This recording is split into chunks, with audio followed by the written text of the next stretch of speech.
պատրաստում ենք այլազան, կարակ, սոխ, տոմատի մածուկ, սև պղպեղ, կարմիր պղպեղ, լոլիկ, կարտոֆիլ,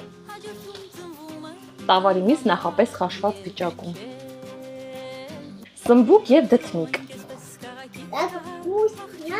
очень вкусно, կանաչ պղպեղ, կանաչ լոբի, աղ, ջուր կամ տավարի մսի արգանակը։ Երբ այն գրեթե պատրաստ է, ավելացնում ենք սխտոր և թարմ կանաչ ու թողնում ենք ևս մի 10 րոպե։